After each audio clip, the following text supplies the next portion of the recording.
Thank you so much for joining us for another in our series of launches of public opinion polls by our colleague, non-resident senior fellow in the Saban Center, Shibli Telhami, who is also, of course, the Anwar Sadat professor at the University of Maryland.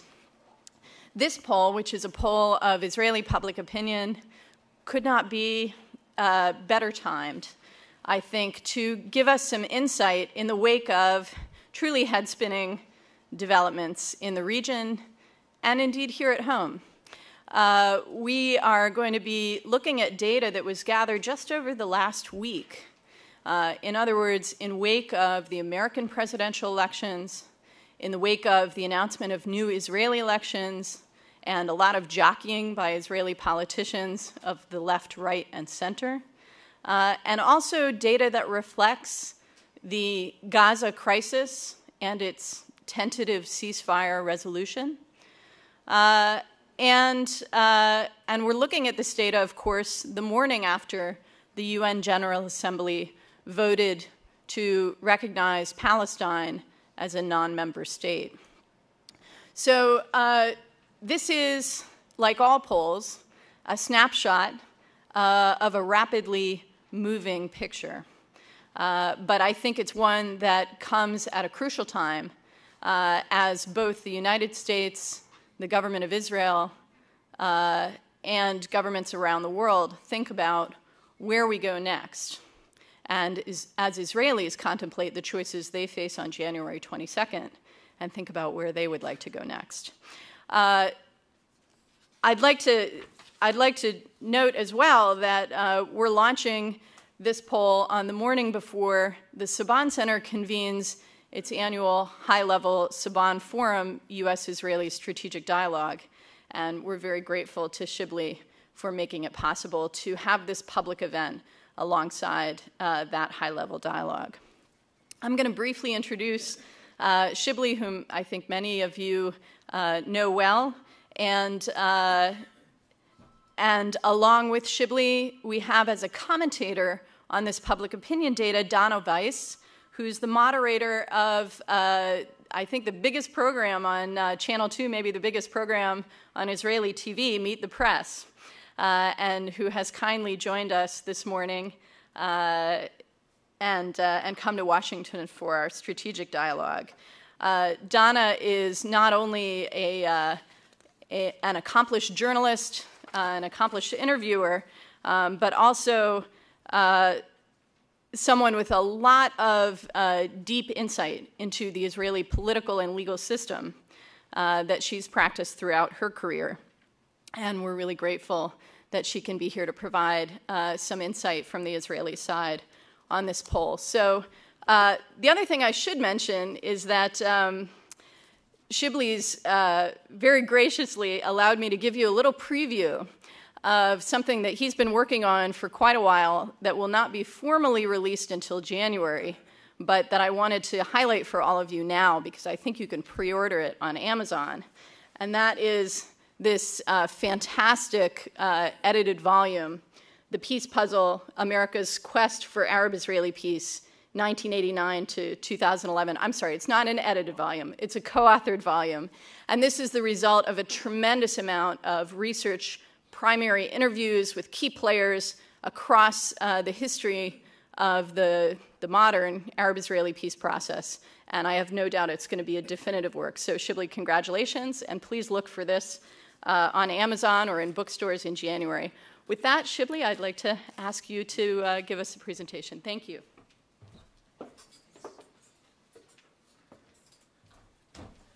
Good morning. It's always good to be here.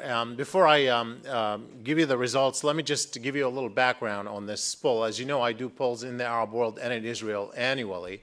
And this particular one, we actually timed it to come after the American elections to see how Israelis now see the prospects of U.S.-Israeli relations and also the perspective on major issues like Arab-Israeli issue and the issue of Iran. But as, in fact, we set out to go into the field just as the Gaza escalation took place. So we waited until after, until the last day of the fighting. And we then added some questions that pertained specifically to the escalation. So this is really, really fresh. I mean, the first day of polling was last Wednesday, which was the day of the ceasefire. We did 150 interviews that day just before the ceasefire went into effect. And then the rest of the roughly 450 were done on Sunday and Monday. So the last day of interviewing was just this past Monday, and we didn't get the results until Tuesday. So you can imagine how we scrambled to analyze and get the results out. And for that, I really have to thank my partners. This poll is co-sponsored by the Sadat Chair at the University of Maryland and the Program for International Policy Attitudes with my colleague Steve Cull. And the staff has been extremely superb. I mean, Evan Lewis, Claire Ramsey, Abe Medoff, who really worked hard, and others who worked very hard to analyze and get this stuff in place. This was fielded by Dahaf, the Dahaf Institute in Israel. It's a phone interview, 600, 510 Jews and 90 Arabs. So it's a national survey. For reasons of comparison, particularly with surveys that we've done among Jewish Israelis, we break it down into Jewish and non-Jewish. The reason we don't have the Arab sample specifically is that I conduct a fuller poll among Arabs where we really have, and they're usually face-to-face. I'll be doing one in the spring among 500 Arabs. 90 is not enough statistically to compare with a full sample. So we use it as part of the national sample just to get a representative national sample. So with that in mind, I will go through it very quickly. Remember, by the way, that I'm not going to go over every finding that we have in the poll. We have posted all the results. You could find them, in fact, as of this minute, on brookings.edu or the Sadat website at the University of Maryland or the pipa.org website. I mean, those are all there for you to follow up with the actual details of the question and more information. And if you have any questions about methodology as well, feel free to ask. Let's start with the Gaza war, since this is obviously something fresh. Do you believe that the fighting between Israel and the Palestinian groups in Gaza will end for good only when there is a political final status agreement, will only end through a major Israeli military campaign, will end if Israel reoccupies Gaza, will not end? And I think, look at the results, and I think there's a really big story to be told here. It seems straightforward, but it's much more complicated than that. Because when you look at it, I mean, look at there's not a huge difference between the overall and Jewish only here, so it doesn't matter what part you're looking at, but look at the overall for now. I mean, only 15% of Israelis think that this would end by a more extreme military operation. Only 12% think this would end if you reoccupy Gaza. So nobody really thinks there's a military solution to this. And that is, you know, that's clear. But the other thing that is clear, for those who want to argue that it'll end only through peaceful means and final settlement, you know, only 29% of Israelis overall think this would end with a final settlement agreement. And so you have 40% say it will not end. It's kind of a resignation that this is going to happen no matter what. And you know, essentially feeling that you have to do this over and over again. That's worth a discussion, because I think that's a very probably telling picture of where the public is on this one. Who, in your opinion, won the combat in the Gaza Strip? Remember, this is not about who won politically. It's really specifically about the fighting, who you think performed better in some ways. It's hard to know how the public interpreted this, but it was very specific to combat, not to political victory. And here, again, you look, you know, neither side is the largest segment. Nearly half, 45% saying neither side. 40% say Israel, 11% say Hamas. I just want to say one thing here about, I told you that The first day of polling was Wednesday, the last day of the fighting, just before the ceasefire went into effect. There were 156 interviews that day, and then 3 days later, the rest of it was conducted. So there was a little space after the ceasefire took hold. Now, overall, we didn't see major statistically significant differences between the polling on that day with the rest. But on this issue, we did see some move, though, again, not statistically significant, but some evidence that more people thought Hamas won after 3 days later than they did on Wednesday. Still a minority, but there was a larger minority in that sample. Now, is this, is Israel in a better position or worse position compared with the period before the escalation? Again, look at how divided Israelis are. The largest segment, especially among Jewish Israeli, interestingly, say it's the same, no change. But still, among those who think there is a change, more people think it improved than think it gotten worse. So I think for now you'd have to say, yeah, they're divided, but the shift, the slight edge to slightly better. U.S.-Israeli relations. Now, this is a question that is not a popularity question as such, because I asked that in the Arab world as well. I say that I'm trying to get at the prism through which people view the world when they answer this question. What is it that's driving them when they answer a question? And I asked a similar question in the Arab world. It's been fascinating to see how that varied over time. I've asked that among Israelis for the past 3 years. I could tell you that, this is an open question. We don't give them names. They can name anybody they want. So nobody really gets a huge majority. I mean, the largest anybody will get will be in the teens generally. So it's not like we have some overwhelming winner of this. But it tells you something about who are the people that are on the public's mind. And I could tell you that the last 2 years, Angela Merkel of Germany was actually the favored world leader among Israelis, slightly more, actually quite a bit more than other leaders, getting, again, in the teens. Kind of an interesting historical fact that you might want to analyze a little bit. But this year, you wish. Obama hasn't done well. Bill Clinton has done much better historically. Usually Bill Clinton is number 2. So look at this year. Among Jewish Israelis, where the comparison with, if you look at the bottom line, that is Jewish Israelis in November 2011, the last poll that we did.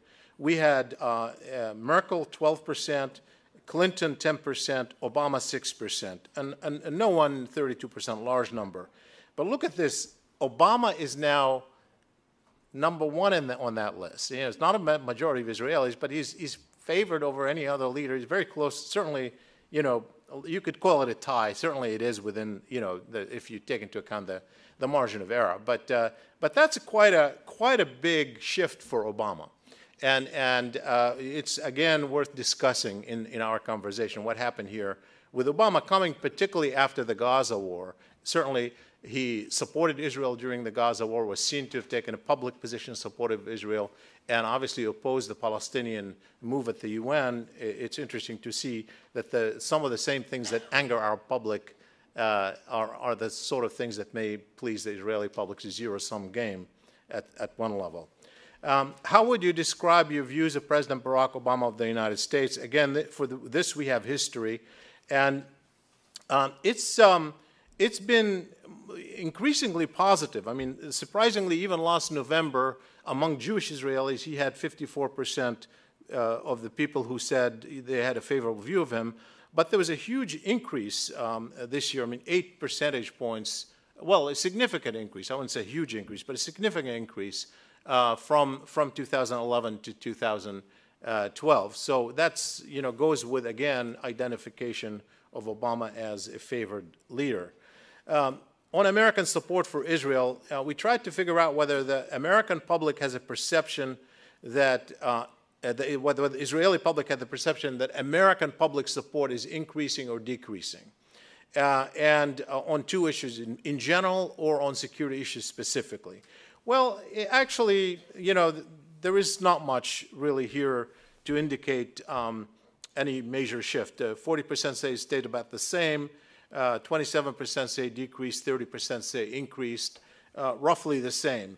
But on security issues, we say, thinking about the American public, is it your impression that its support for Israel's security needs has increased, decreased, or stayed about the same? You can see that 40% overall think that actually American public support for Israeli security needs have increased. And you wonder whether that's part of a function of all this rhetoric where both even the Israeli government was acknowledging that Obama was being supportive on that issue, certainly Barack.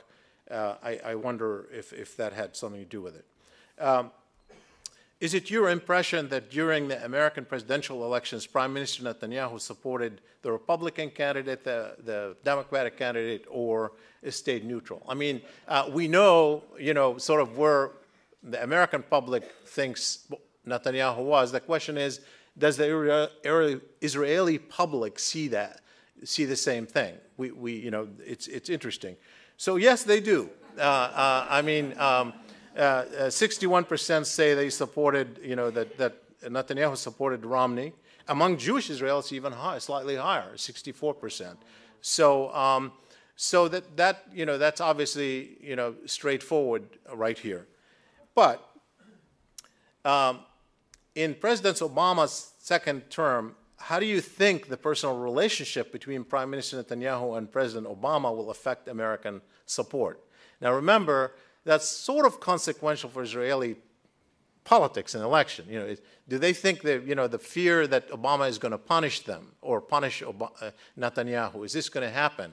Now, we already saw some results, obviously, maybe influenced by the position of Obama on the Gaza war and the Palestinian bid at the UN, but we already saw that he, you know, that Israeli public warmed up to him anyway, but you could see here too, they actually don't think it's going to make a difference. And even slightly more people think it's actually going to help the relationship rather than hurt the relationship. So a lot of confidence about the Israeli-U.S. relationship, despite that background. That's fascinating to me. It's worth a discussion. I'd love to hear what Dana has to say about that, because I think that's a very, you know, complicated issue. In its second term, do you expect the Obama administration relations with Israel to get warmer, stay about the same, or get cooler?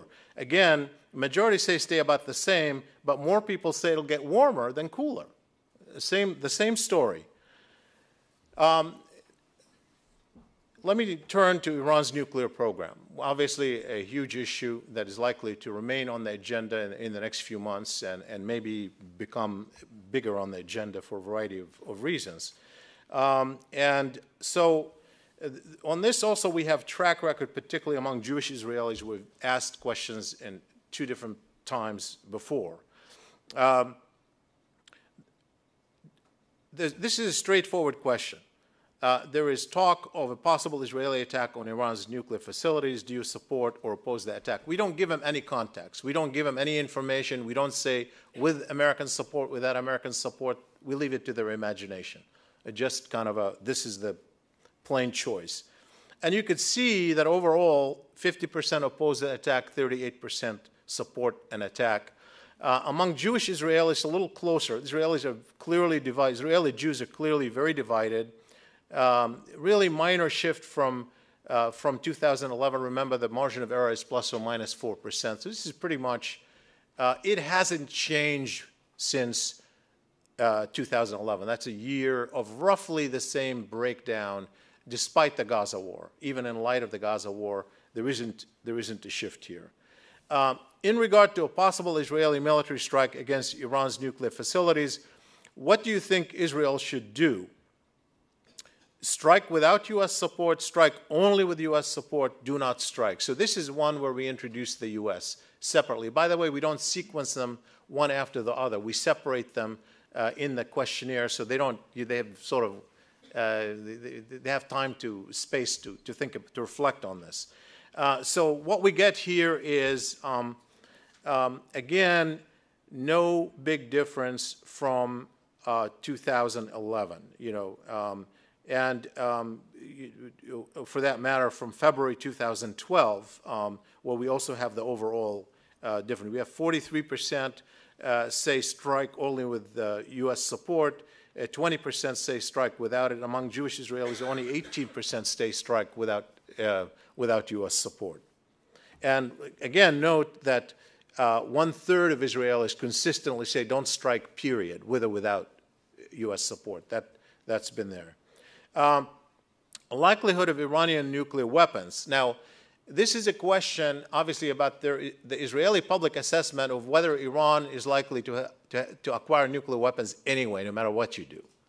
And here's what we have. 87% of Israelis think that Iran will eventually have nuclear weapons. 87%. And actually, among Jewish Israelis, it's even higher. It's 92% who think Iran will eventually have nuclear weapons. Now, what do you believe the likely outcome would be if Israel strikes Iran?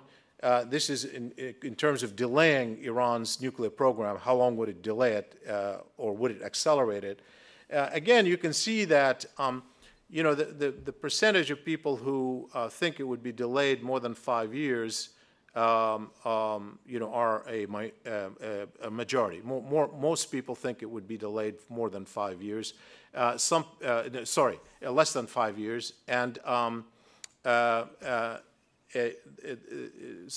good percentage, 11%, say it would accelerate Iran's nuclear program. What do you think the U.S. reaction would be if Israel strikes Iran? Here you have only really few people think that the U.S. would punish Israel. You have 11% who say the U.S. is likely to punish Israel, a slight drop from February. 14% say it would stay neutral. The largest segment, 46%, say Israel would support, the U.S. would support Israel diplomatically but not militarily. About a quarter, 24%, say the U.S. would actually join the war with Iran. Very quickly, just on the idea of supporting a nuclear weapons-free zone in the Middle East, given verification. We give them all sorts of, it's a series of questions. I invite you to look at I'm not going to go through all of them. I invite you to look at the website or to see the series that we've done, and we've repeated it from last time. But this is a bottom line question, whether they support a nuclear weapons-free zone that would include Israel and Muslim countries in the Middle East. And look at this. You have still a majority of Israelis supporting that, 58% favor, 35% oppose. It is a slight drop, actually, from 2011. 2011, we had 64% say they support it. This time around, 58% say. That's outside the margin of error. So there is a slight drop in the number of people. Making a deal with Iran, I'm just going to skip that for now. I'm just going to move to Syria because I want to turn very quickly to the conversation. The Syria issue obviously is important for Arabs. It is important for the U.S. It's important internationally. It's certainly important to Israelis. And the question is, how do they see it? And one of the questions that we asked is, if the Syrian opposition were to gain power as compared to the Assad regime, do you think this would be better for Israel or worse for Israel? Just straightforward question about perception. Well, it's interesting because the number of people who think it would be worse for Israel is larger. It's 42%. 30% say it would be better for Israel. 11% say it wouldn't make a difference. Israel is pretty divided on this, but more think it would be worse. How would you characterize the current conflict in Syria? This is a question we also asked in the Arab world. Do you see it as mostly about ordinary Syrians seeking freedom? Is it mostly about Islamist groups trying to take power? Or is it mostly civil war among ethnic factions?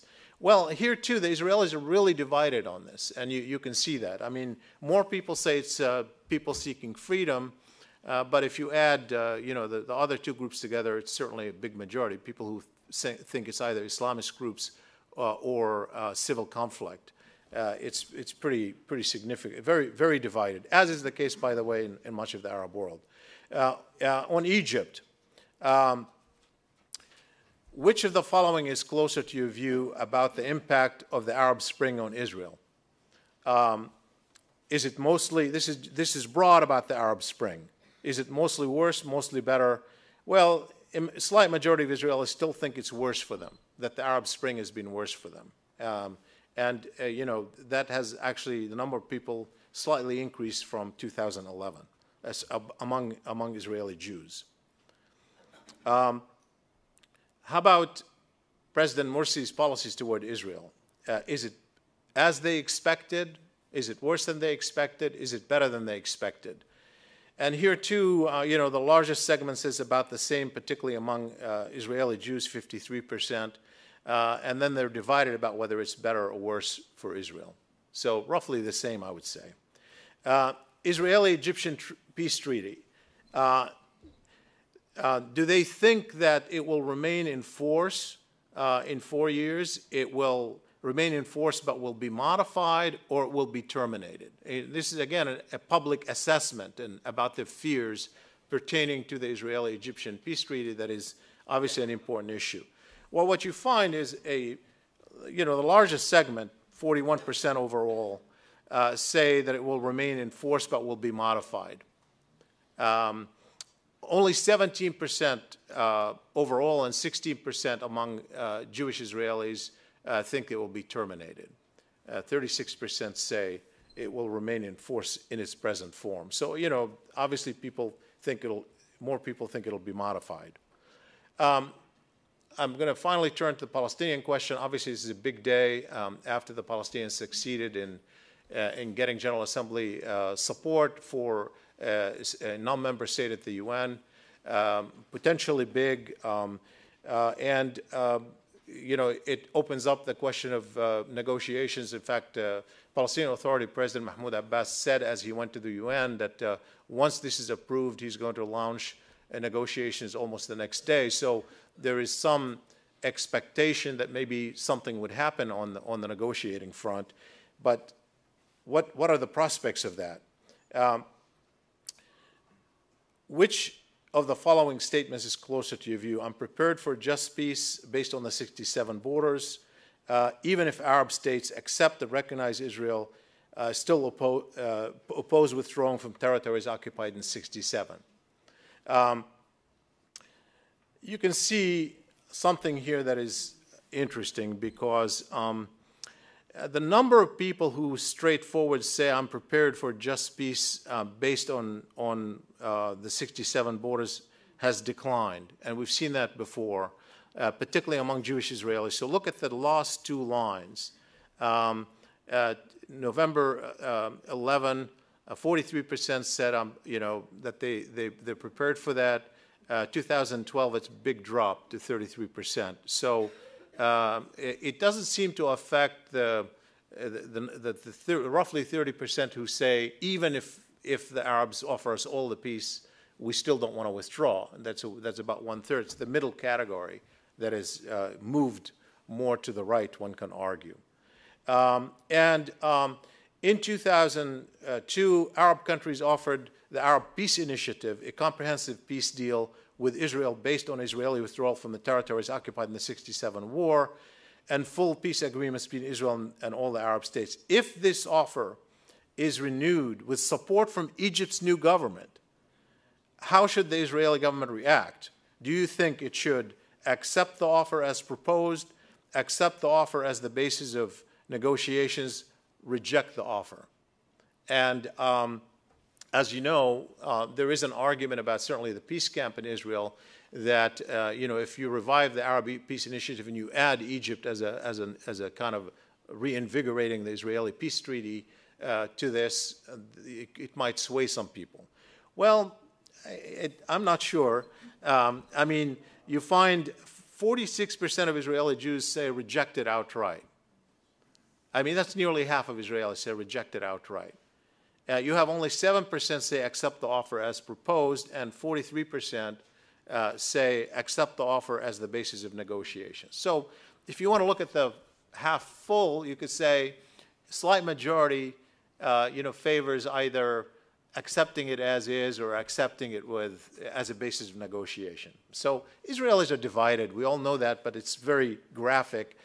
The issue here is moving more to the right. That's documented in the data. I'm going to give you a couple of more examples of this. Which of the following statements are closest to your view about the prospects of lasting peace between Israel and the Palestinians? It will happen in the next 5 years. It is inevitable, but will take more time. I don't believe it'll ever happen. And look at this. Again, look at the last two lines for comparison purposes. Among Jewish Israelis in 2011, we had 49% say it'll never happen. This year we have 55% say it'll never happen. Pessimism is increasing. By the way, it's the mirror image of what's happening on the Arab side. We've shown that in the polls, that you have an increase of people say it'll never happen because they're pessimistic. But you can see this very clearly moving to the right.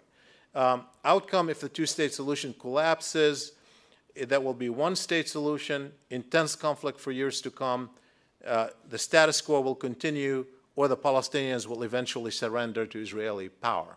Now, I give the same options in the Arab world, by the way, and in Arab polls in the Arab world, what I find consistently, the overwhelming majority say there will be intense conflict for years to come. Very few people say there will be one state. Very few people say Palestinians will give up power. Some people say status quo, but overwhelming majority say it will be intense conflict for years to come. That's what we used to get in Israel in the past. That has shifted over the past couple of years. And this is really an interesting story that also needs analysis. And Dana, I'd love your reflection on it. Because if you look at this result, you have people, obviously a large segment, who say intense conflict for years to come, 35%. But you have even a slightly bigger segment of the public who says the status quo will continue. It's no longer a majority who think it'll be conflict for years to come, that they think the status quo, intense conflict for years to come, but the status quo will continue. And that status quo, you can see, first of all, in 2011 to 2012, the number of people who say that the status quo will continue increased from 47% to 42%. And I could tell you that in the previous year, from 2010 to 2011, there was also an increase in the number of people who say it'll be just the status quo, not intense conflict. And some Israelis are not particularly uncomfortable with the status quo. Obviously, the Gaza war is an exception to the rule. So it's a little bit less urgent, I think, in their mind. I'd love to hear Dana's comments on that. Obama's mediation in the Middle East, whether the president will be in a better position to help negotiate peace or not, not much change. Most people say 54% say his ability remains the same. Slightly more people think it'll be better than say it'll be worse. Just final point on internal Israeli dynamic and definition, Israeli identity particularly. Which of the following is your most important identity? We tell people that all their identities are important. I do the same thing in the Arab world, but we try to force them to choose in these questions. And look at this. This is only among Israeli Jews because we ask about Jewish identity. So 50% say Jewish identity trumps Israeli identity.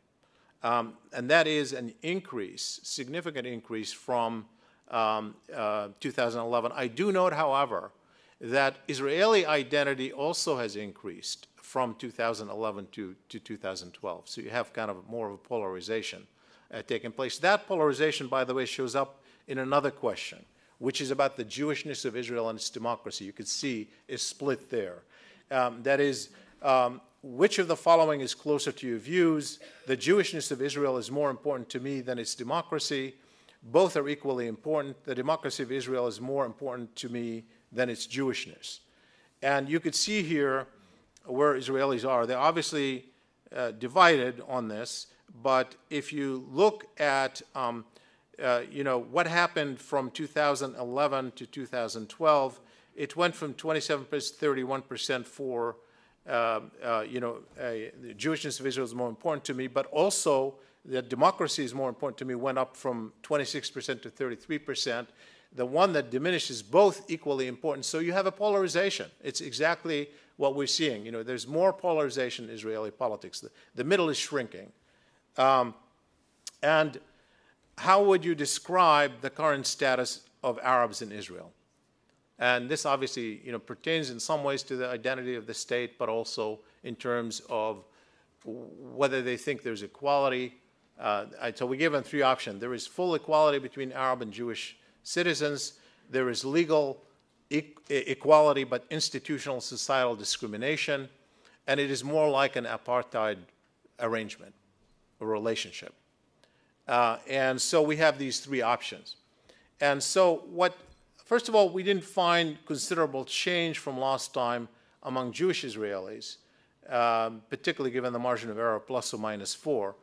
But overall, you could see, where it's at. Basically, the largest segment, majority, 55% say there's legal equality but institutional discrimination. 28% say there is full equality. 12% say it's an apartheid relationship. But note, among Jewish Israelis, it's only 8%. So this is the combination of Arab and Jewish for the 12%. So with that, I'm going to end and invite my colleagues to the stage for a conversation. Thank you very much.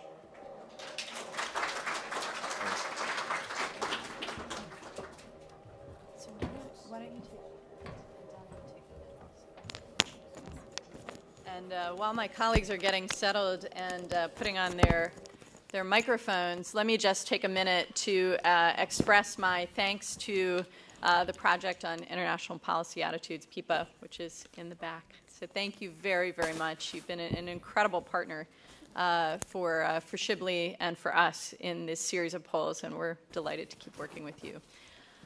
Okay.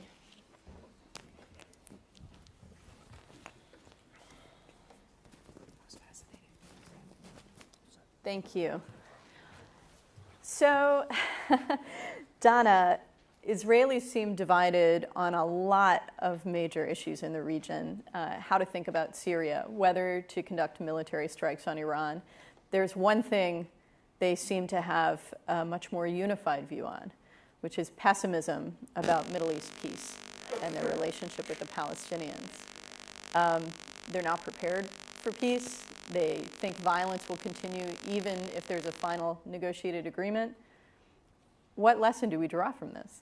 Well, first of all, thank you so much for having me. It's a privilege and an honor, and thank you, Shibli, for the fascinating data. The first thought, watching these slides, not reading it, I thought, Israelis must be crazy, because here they are living in a country where they believe there's not going to be a solution. Gaza is going to keep on throwing rockets on them.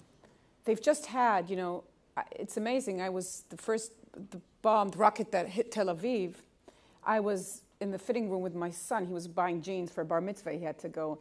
And I saw, well, there's a missile on Tel Aviv. And I said to just get me another pair of jeans. Because, it's like, so this is part of life already, also in Tel Aviv and Rishon. They believe that Iran is going to acquire a nuclear bomb no matter what. And they hear their leaders saying that, it wants to wipe Israel off them. So why are they so happy? Because in all the polls that you do in Israel, people say that they love their life and they're very happy. Well, I think, why aren't they going away? What kind of people are there? Well, you could go for the, if I were official government speaker, I would say this is Zionism. Zionism was all about, doing and doing swimming against the currents. And what I'm not an official spokesperson. And I think the reason is because they have become addicted to the status quo. And you see that very clearly in your slides. And I think the most influential person in the past years is Ehud Barak in that sense. And he just got a medal from the Defense Secretary of Defense for outstanding. And he's just left us, dramatically. He's just announced that he's quitting. I think we might see him back, but anyway, he doesn't want to be. He doesn't want to go through want to be dragged and through the elections and to find himself without voters, because it's amazing. No one wants to vote for Ehud Barak, but they want him as defense minister, and he's the best copywriter of our time. And he told the Israeli public two things, and they take his word on it. First of all, he came back in 2000 and he said, there is no one to talk to. And from the moment Ehud Barak, who was the hope, the new Rabin, the successor of Ben Gurion, as he sees himself, stood up and said, I was the person who was going to bring you peace, and I failed. I tore the mask off the other side, and there is no one to talk to. That has shrunk into the public opinion and has grown throughout the years. And the second thing he has told the people in Israel, that we are a villa in the jungle. It's a tough neighborhood. The Arab Spring has just made it even tougher in the Israelis' eyes. But we are a villa.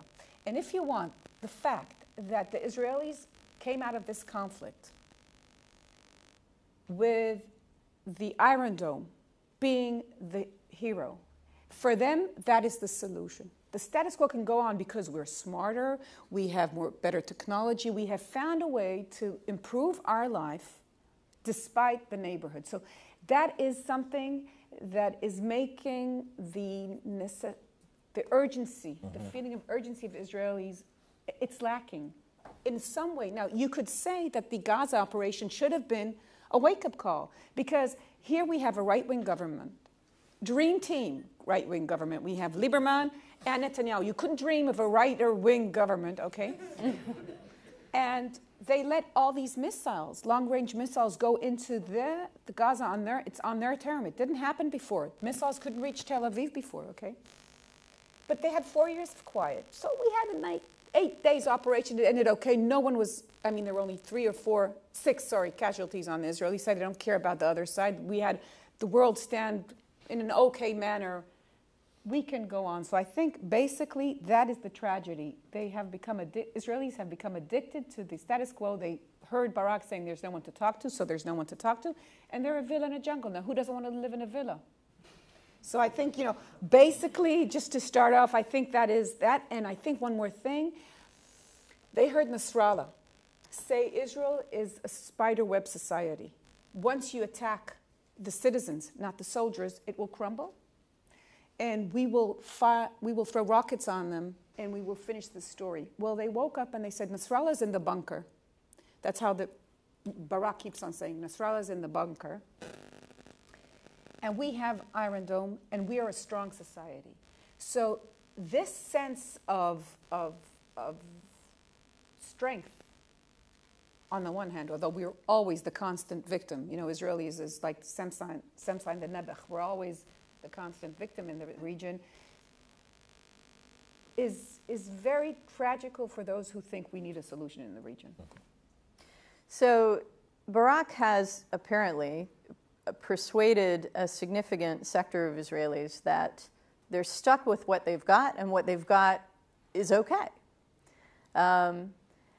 And it sounds to me like what you're describing and what we see in the data, not only this poll, Shibli, but the ones that you've produced in the past, that there's a sort of passivity, enough satisfaction with what's going on, a belief that nothing they do could make it better, so let's just stick with what we've got. Last night we did a film screening of a new documentary about the state-building project by Salam Fayyad, the Prime Minister of the Palestinian Authority. And he spoke afterwards, and he said, he talked about the Gaza crisis as a doctrinal defeat for the path that he has represented, which he described as the peaceful path to freedom for Palestinians. So on the Palestinian side, there's a sense of urgency, but certainly for Salam Fayyad and the PA, not much they can do about it. On the Israeli side, there are many actions they could take, but a sense of passivity. Shibli, do you think that there's anything that could shift Israeli public opinion in the direction of a more active approach? Well, the part of it, of course, it's about an assessment of prospects. And I always say that sort of if you think that it is possible to make a deal, you immediately see a shift. The problem over the past decade is that we have had, both on the Arab side and the Israeli side, is a bet of people saying it's impossible for whatever reason. They make an assessment that it's not going to happen, even if they really wanted to make peace. The Palestinians feel, Arabs outside feel that. And so what you have, it's really a betting game in some ways. So people are betting, and you could see how pessimistic they are. So that shifts. Now, if you're going to create a shift within a public opinion environment, of course it could happen. It happens in two ways. One way is that you actually do have a shifting assessment for some campaign that people can really believe in, and then it rallies and shifts public opinion. Because it offers them some way out. I mean, people don't, in the Arab world, you have the same thing, where you have people say, I'm prepared for a two-state solution, 2/3. I don't think it's going to happen, over 55%. And yet, if it doesn't happen, I think it's going to be violence for years to come. No good. They don't have an option. So they are looking for a way out, both Israelis and Arabs. So you have to create something that they can believe in. Who's going to do that? And now the problem is that, outside, whether it's going to be American mediation, can America do it? Or the narrative. So what happens in this thing is that when if you're a politician, an Israeli politician, Arab politician, if you are betting that the prospects of peace are small anyway, that then it's a zero-sum game. So you want to mobilize your public behind a tough stand that you're going to take. And so you're swaying them, you help swaying them to the right. There's no way out of it. It is, I think, in some ways reinforced by something that Dana said that's really important about the psyche. It's not just the status quo. There is this part of the Israeli projection of power, even as Israel says, we're insecure, and Israelis are insecure. Inside they feel insecure. But there is this projection of confidence, about the Iron Dome is an example, but a projection of confidence about Israeli military superiority, Israeli advantages, seeing the Arab weaknesses, seeing the division. There is this thing of buying into a narrative of strength that, not without fear, but a narrative of strength that really is very hard to break in this environment. That's why I think the pessimism is pervasive. That's fascinating. Dana, Shibli is saying that the Israeli public is searching for someone to offer them solutions. Elections are coming up January 22nd. There's very strong electoral prospects on the right, and the left and the center left seem fragmented, divided. Is there a vacuum there that Israeli politicians can fill? That is an interesting question, and I think, Shibli, you touched on the point that the Israeli public is schizophrenic. It's amazing. On the one hand, they are always with a constant feeling of victim.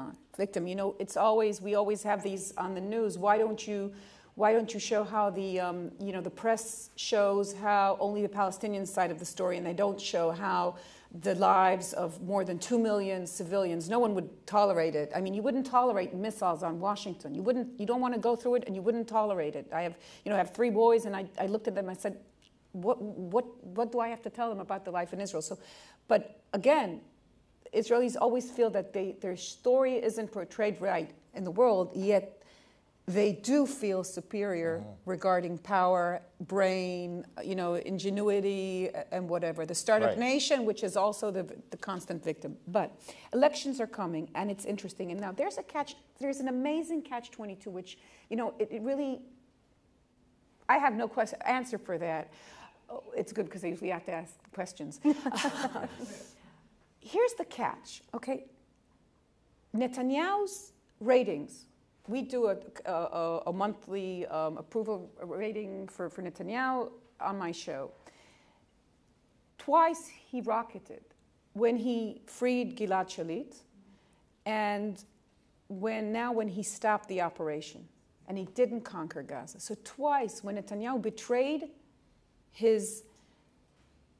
he wrote books on it. Someone said that, you can sue him for buying his books. This is Netanyahu's belief, and he betrayed them twice, and when he betrayed them twice, he got the highest ratings. And then, the minute after, it's election times, they go back. They go back to the same right-wing rhetorics, and the public want that, and they will vote that, and they will go to the right. So that's very interesting. And I think what happened is the right called the left bluff and said, there's no one to talk to. We're getting missiles. We withdrew out of Gaza and we got missiles. What did we get back? Every politician, what did we get back? We withdrew from Gaza, we didn't get nothing.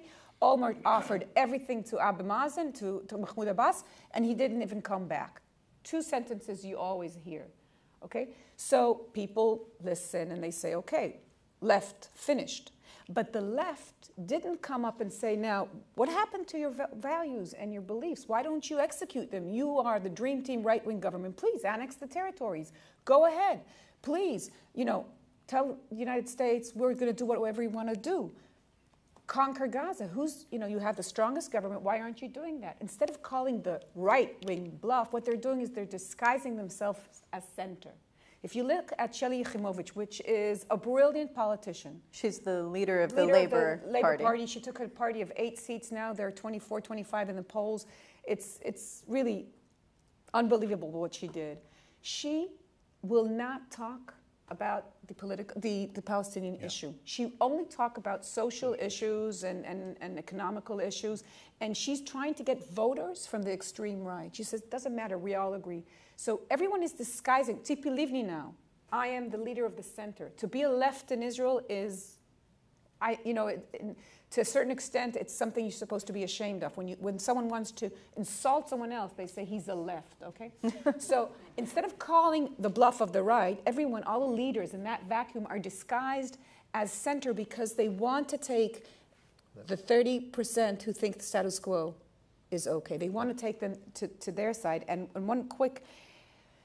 I think the most important thing that happened, again, I think, if you want to process, it's something to take into consideration. First of all, the disengagement from Gaza has left people with the understanding that if you pull back from territories, you get missiles. That's very important.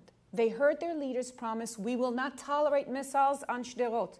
We will not tolerate missiles, and then they came. We will not tolerate missiles on Ashkelon, and then they came. We will not tolerate missiles on Ashdod, and then they came. We will not tolerate missiles on Tel Aviv, and they came. So people understand that if you withdraw from territories, you get missiles. And even those who support negotiations do not support negotiations for the thought that they will reach peace and they will make life better in Israel. They only support negotiations because they think it's better for Israel tactically. Tzipi Livni, Ehud Olmert, all the politicians from the center-right, when they talk about the need to go into a process, they never say we will reach peace. No one thinks peace will be reached in the near future, some, as you saw. The data shows. But they say it's better for Israel to negotiate because it will get legitimacy, worldwide legitimacy, to go on with its policies regarding Iran military actions, go on regarding Hamas military actions. So that is the biggest shift. So peace process, but not peace. Right, yeah, the process. What's important is the process, not the peace. Wow, okay. At this point, I'd love to open it up for questions from the audience. We'll have a microphone coming around, and let me ask you two things. First, please identify yourself, and secondly, please make sure it's... We didn't talk about Obama, though. We didn't, and I'm sure we'll get some questions about Obama. So someone ask about Obama. Yeah, please, ask about Obama. And President please make Obama. it a question. A question, that's one. Let's start with Gary Mitchell. Thanks very much. I'm Gary Mitchell, and I write the Mitchell Report, and I want to come to this point that you were just talking about, which is if you withdraw from the territories, you get missiles. A lot of people believe, and we heard that multiple times from people on this stage, that if Sharon had withdrawn from Gaza, not unilaterally, but arm in arm with Abu Mazen, that the lesson might have been very different, which was that the withdrawal was a result of a peaceful agreement, giving Abu Mazen some credit for that. Instead, it was read as getting the hell out because we were getting beat up. So it's a two-part question. One, that is a point of view that was expressed a lot here, and by here I mean in Washington and at Brookings, by various and sundry people. I'll plead guilty. I wrote that in the Washington Post. Yeah. Is that a fair assessment, number one? And number two, if that's the case, are the Israelis capable of understanding that? That's a very good question. I think that the short answer is no. They don't think, and frankly, I'm not sure that it would have made such a big difference. But the longer answer is that you have to understand that when Sharon, because it's not just about the disengagement, it's about the whole set of mind of the Israeli leadership. When Sharon went ahead with the disengagement, at that stage, he used to call Abu Mazen, Mahmoud Abbas, a hen without feathers. Mm-hmm. He was perceived to be very weak. He was perceived to be a footnote in the Palestinian history. Later on, it was only later on that his head of staff, Dov Weissglass, found Abu Mazen to be a strong leader that he is, and now he talks about it. I mean, Abu Mazen has changed. It's not the same Abu Mazen. Then I think Sharon thought it's better off we disengage from Gaza, and they'll leave us with the rest of the issues. It was always a trade-off. It's always a trade-off. We give him that, we get that. Always tactical.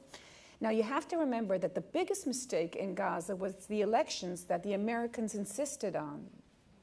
The Bush administration insisted on elections. The Israeli administration tried hard to prevent those elections, understanding that Hamas would gain power, and Hamas did gain power. But I think that if I were a Palestinian living in Ramallah, I would, as Salam Fayyad said yesterday, would think that the only people who get things done in the region are the Hamas, because as they always say, Israel only understands power. Now, I addressed this question to just last week, Yaakov Amidror, who is the security advisor for Netanyahu, General Amidror, and I said, well, what would a Palestinian think? And he said, well, I'll tell you what. The Palestinian living in Ramallah, it's an amazing answer. You ask a Palestinian where he prefers to live. Does he prefer to live in Ramallah, or does he prefer to live in Gaza? It's the same answer you get when people talk about the discrimination of Arab citizens in Israel. Well, the right always say, well, where could they be better off? In Syria, in Egypt? So they answer you through, where are they better off? But I do think that it was a strategical set of mind not to strengthen the Palestinian Authority. And even now, the bottom up mm-hmm. is, we'll keep it quiet. Just to add to this, I mean, it's not like, it's at the core of political dilemma. It's not like there are no Israelis who know that peace agreements are better. I mean, look at the Egyptian-Israeli peace treaty. Even the Israeli public in this environment of an Islamist government, Islamist-led government, they don't think the Israeli peace treaty will be abrogated. Even with the tension, over time, it's been since 1979. So that it's better. And a lot of Israelis understand that Gaza is not independent. I mean, the narrative of Israel is pulled out of Gaza, therefore, as if Gaza became independent. But, theoretically and functionally, Gaza is still under occupation. And as a consequence, for an Israeli leftist could make the argument, why are you pointing at me? No, an Israeli, you're to my left, you see. Okay. Could make the argument that, that what Israeli would want to be under occupation for what day. It's not just what Israeli would come under attack for what day. But to make that argument, you have to have a political purpose for it. And when you don't think there's a peace process or you're not going to rally for an option, you back down, particularly in terms of conflict. So that's why people withdraw from that argument, and they leave this space for the narrative on the right, and that's the one that dominates. So nobody has the clout to make that case. Just one quick reply. You know, the question is time. Is time on our side, on the Israeli side, or on the Palestinian side? Now, if you come from a perspective saying it's imperative we get a deal now because the windows of opportunity, as President Peres is saying, is closing. Or Livni's argument that the demographics are working against Israel. Then you would say it's urgent for us to reach an agreement. I'm trying to share with you that you know, the majority of Israel's public, they feel time is on Israel's side, and that goes back to the essence of Zionism, because time is on the side of who makes good use of it, and they're making good use of it. The standard of living is rising, Israel's high-tech industry is booming. Here we have Iron Dome, the best, you know, yet another Israeli invention. So we're making use of time. So that's a critical aspect when they think about where are we going. Thank you. Good point. Let's take 2 or 3 questions from the floor, and then we'll come back up for comments on the aisle right here. The gentleman in the gray jacket. Do you want some water? Thank you. Yeah, from the Jerusalem report. Did you ask Hold it right up to your mouth. Did you ask the question what the Israelis think about the importance, whether settlements are an obstacle to peace or not? Okay, and if you could just pass the microphone down to the lady down the aisle with her hand up right there. Karen Hudis, Legal Department of the World Bank. I was the country lawyer for Jordan for 20 years and was working on water issues. And of course, there's the Johnston Agreement, which is a 50-year-old de facto agreement. My question is two-part. The first is, what do very accurate stakeholder analyses using computer game theory tell us about the conflict in the Middle East? And I'd be happy to talk to any of you after the program about that. I am guardedly optimistic because I think there's one thing on everybody's side, and that's the rule of law. And the question is, what is the distance, the de facto situation now in rule of law and getting to rule of law? Because I think that's the only answer to the conflict. Thank you. If you could pass the mic back to the aisle, to Jose, then this young lady right here in the green sweater. I'm Sally Kaplan. I'm the intern at PIPA. I was wondering, given his role as mediator in the recent ceasefire agreements, are Israelis expressing confidence in Morsi as a potential key player in future peace negotiations? Okay, thank you. Short, sharp question. And nobody, if you just pass it back to the aisle, thank you. Nobody yet has asked about President Obama. Who has a question about President Obama? Okay, I'll ask a question about President Obama. I have to say, my response to your data, Shibli, is what a fickle public. But then, of course, we know that American public opinion can be incredibly fickle on these popularity or positivity rating, temperature-taking questions. And we've seen it, too, in the Arab world, their favorite world leader, what they think of the United States going up and down. What do you think? Down. Mostly down. What do you think accounts for this really notable positive shift for Obama, and what room do you think it gives the United States? So. I mean, you know, it's interesting. I mean, there could be multiple things going on at the same time. One thing is that Israeli public attitudes toward Obama were never as bad as they were being reported, or never as bad as the Israeli government projected. And we've seen that even from day one, even when people saying, Tom Friedman wrote right after the election that his ratings were below the margin of error or something like that. I remember something like that. That was actually not true on the public level. So he, first of all, it wasn't always, it was better than people had assumed. Number two, they had already improved dramatically really by 2010 and 2011, particularly after the speech he gave at the United Nations. We recorded that last year in November. Number four, they were led to believe that, well, you know, if Obama wins, then he's going to, quote, throw Israel under the bus. Well, he wins, and turns out he was extremely supportive of Israel on the Gaza issue, and then opposed, remarkably opposed, I think a big mistake, my own personal view, the Palestinian bid at the UN. I think it's, you know, given where the administration was, I think it was probably, and it might be seen historically as a big mistake. But nonetheless, he supported them. And so, given all of that, I think you can see that people, you know, warmed up to him over time. But I'm curious to know if that's your take. Well, first of all, you did the poll after the Gaza, so that's very important. You know, I think in popularity, we are now a culture which is so used to texting who we want on the reality show and who we want, you know, popularity is so connected to the reality program culture. So we like you this week, next week we'll text you off the show. Mm-hmm. So that's very important, I think.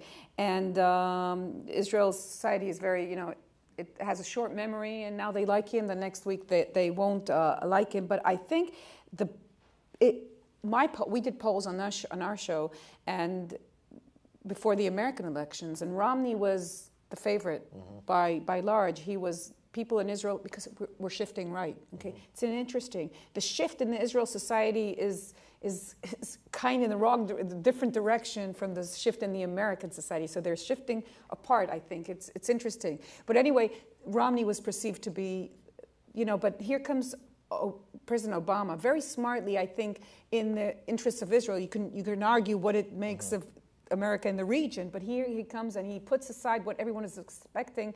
You know, his revenge. And, you know, surprising Israel with talking to the prime minister on the phone and giving us, you know, Israelis were very offended when the White House released a picture where President Obama was speaking to the phone with Netanyahu and putting his feet on the table. So this time, you know, these things matter to the public. And this time they released a picture where he was taking the time in his Burma historical tour, and he was sitting down and speaking. So it was very big on the news. Here was President Obama respecting Netanyahu, although Netanyahu was, you know, you saw, everyone understood who he favored.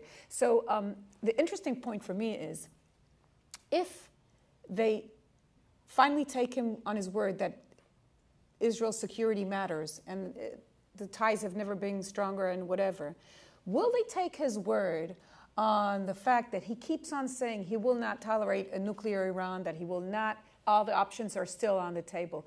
My assessment is that it will be harder for Netanyahu today to do anything without the support or the green light of the states, because you have to remember, the biggest and best pollster in Israel is Benjamin Netanyahu. He knows how to read the public. He knows, otherwise he wouldn't have freed Gilad Shalit, and he wouldn't have stopped the operation in Gaza. He's very, very strong in polling.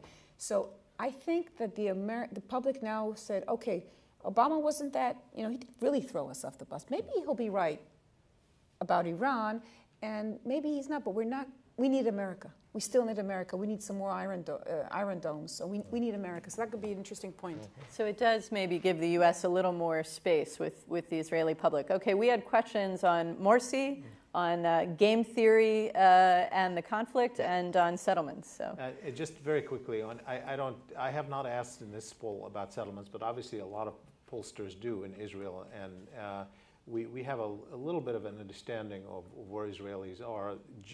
Historically, majorities oppose settlement, but that majority, went down over time. I haven't looked at the most recent ones in Israel. On Morsi, you can see we just asked. We didn't ask are your views are positive or negative, because what I expect they're going to be more negative for sure.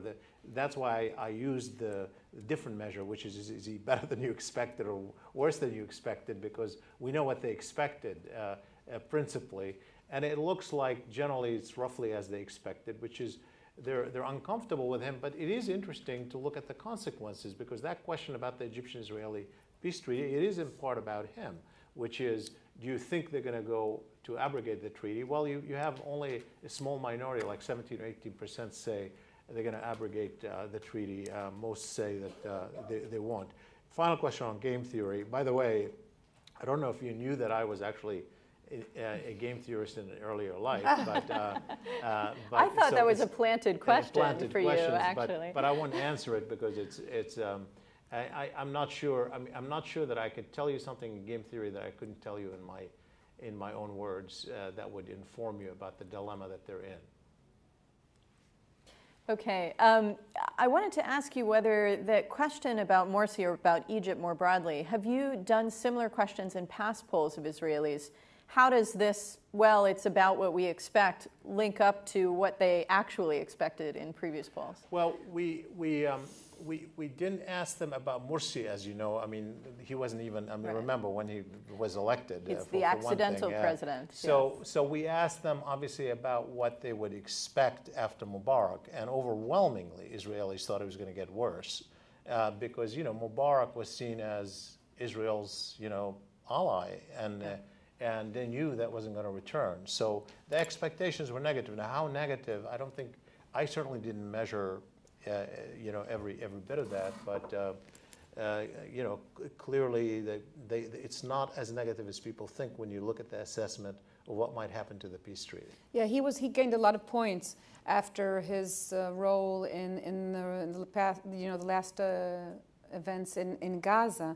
I think the biggest, and you see it when people react to the Arab Spring. Mm-hmm. People in Israel were used to talking to the leaders. It was enough to cut a deal with the leaders. Now we are in a region where it is important to talk to the people. America is going to understanding this, but again, acting, I think, in the traditional manner, and it's interesting to see where it will take them. But also in Israel, people are understanding. That's why they want to hang on to Assad. It's amazing because there are a lot of, even Lieberman was very clear on the fact that Israel should extend humanitarian aid and the atrocities there, and we have families in the Golan Heights, the Druze who have relatives in Syria, and yet the public wants to hang on to Assad because the devil you know is better than the devil you don't know. By the way, that's not what it says. I mean, the poll says not that they want to hang on to Assad. They just think that it will probably get worse. Okay, so they prefer Assad, not Assad, but they prefer the situation, the status quo again. They prefer the status quo. It's always about what you know and confer. But I think we have come to a point where we have to talk to the people. And that is a big shift and a challenge for the Israeli public. And you have to remember we have a public going to the right. It's a fact. When you pressure a people, they go to the right. It's true about Gaza. When Israel pressured the people, they didn't go up into the government and say, change the government. They became more... What about the 73 war? In what sense? It moved toward peace. Yeah, that's right. Because they felt they were defeated. And we had a leader who was Menachem Begin. They trusted, he was a right-wing leader. They trusted him, and he did, and they were so... That's right, it was the defeat of the Labor Alliance that allowed exactly, him to they come felt in that the and Labor betrayed them, and here was the right-wing leader, and they said, we'll trust you, you go ahead. There was leadership. At the end of the day, Ben-Gurion always said, do what the people need, not what the people want. And I believe that if Netanyahu in the second term, it's a given, but we have to say we thought it would be boring elections, and they're very interesting so far. But anyway, if Netanyahu gets reelected, if he decides to go ahead with an agreement, we saw that the public is with him, and when he betrays his values, the public is with him again. So if he wants, people will go after him if he wants an agreement. Does he? Everyone, when he was elected, there was a debate whether President Peres would say, would he be Begin, who went and did the peace treaty with Egypt, or would he be Yitzhak Shamir, the right-wing leader who was dragged to Madrid and was the staunch believer of status quo? I don't know. Frankly, I don't think anyone knows. Time will tell. Time will tell. Well, we started late, and there are several of you who've been very patient, so I'm going to try and take 3 last questions and then come to you for answers and closing comments. I do want to note, for those of you who are interested in Israel's view of the crisis in Syria, we've just published a brand new analysis paper by Itamar Rabinovich, who's sitting in the back of the room. And you can find it on the Saban Center website at brookings.edu/Saban. So Jose, we'll start right here. Yes, hi. For Dana, you mentioned that Israelis think they have time on their side, and I've certainly heard the same thing from many Israelis. Given that, though, given the increasing economic, I mean, just forget about the Israeli-Palestinian conflict and the Arab Spring, given the increasing economic polarization in Israel and the recent demonstrations over the past year or two, and also the increasing religious polarization and ethnic polarization and the growing foreign worker underclass. You can give the whole list. You're not going to get us unhappy. I told you the Israeli public are schizophrenic. So you've just answered my question. I was going to say, do you think time is on Israel's side? Personally, well, I always try to remind myself of my favorite interviewee is President Peres, because you always get a headline and it's always interesting. And it's amazing to sit in front of him because, you know, he's been everywhere and he's done everything. So he always says that pessimists and optimists die the same but live differently. And coming from a person who's 92 and is still thinking about becoming prime minister in the next election, you have to listen. So I want to be optimistic. I think that taking demographic shifts, political shift, and regional shifts, and the change in America's interests, long-term interests in the region, which I think are dramatic and will unfold in this presidency, but also in the next one. And you see it with Asia rising and America. I'm fearful that Thomas Friedman's words that in our region the extremists go all the way and the moderates tend to go away might be an option. And then I wake up and I look around and I say, well, this country is a miracle in any sense, and it's already been here for 100 years. I think these elections are very crucial. I think Israel has reached a T-point junction, and you can either go right and execute the right, or you should try and clearly and say we have to find a solution because demographics and because we have to. And I fear the fact that the Israeli political system is stuck in the center, trying to find a center. I don't believe in center. I believe that it's better that you have two ways of thinking and then you try and work it out. And I fear the fact that it's always a unity government. It's not an opposition. So I think we are at a very crucial point. I did find a lot of, I was surprised personally. This is my personal point of view. And even a bit, points for my optimistic side on the way this government dealt with the Gaza conflict. Here again, you would have thought it would have dealt with it differently. Netanyahu proved to be very pragmatic, responsible. Lieberman was pragmatic, was responsible.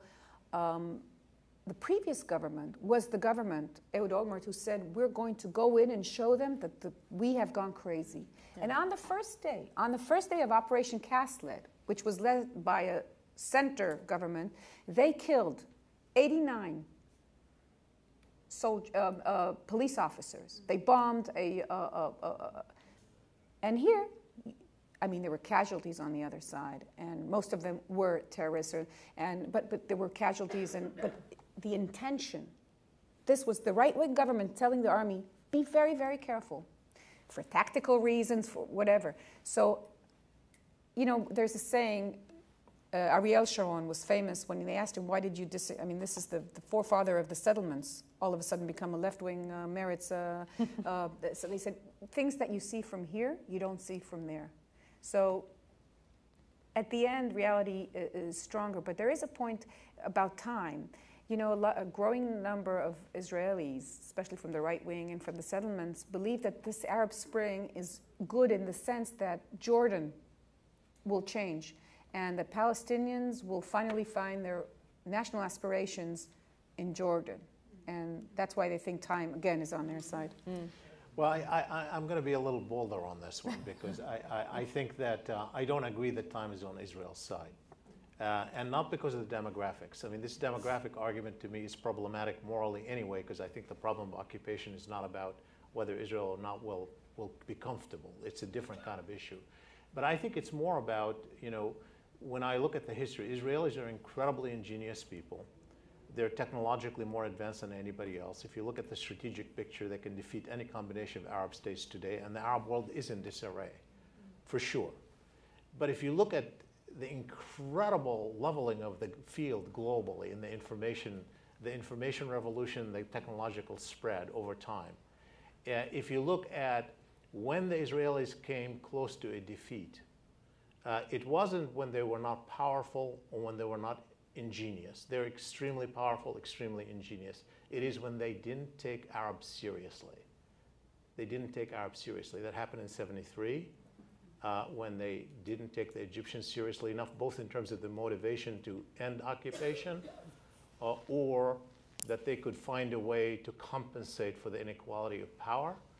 And it happened in 2006 when Hezbollah kept raining rockets for 5 weeks, the same number the last day as the first day, something that wasn't in Israel's planning. And even in this one, were limited, you know, confined people under occupation of shooting, you know, rockets into Israel, and not Israel is not able to stop it through military means. So if I look at it that way, I would say, if you had to predict who's going to win the next round of fighting and the next round of fighting and the next round of fighting, yes, Israel. Because you're looking at it from the point of view of balance of power, and if you're betting, that's where you'd bet. But to assume that that is a constant environment, that there aren't always surprises, and to take the Arabs not seriously, I think is a grave mistake, a historical mistake. And I think that's the lesson that needs to be learned. Ladies and gentlemen, this has been such a fascinating discussion. I want to ask you to join me in thanking Shibli Telhami for this wonderful poll and Dana for your comments. Thank you.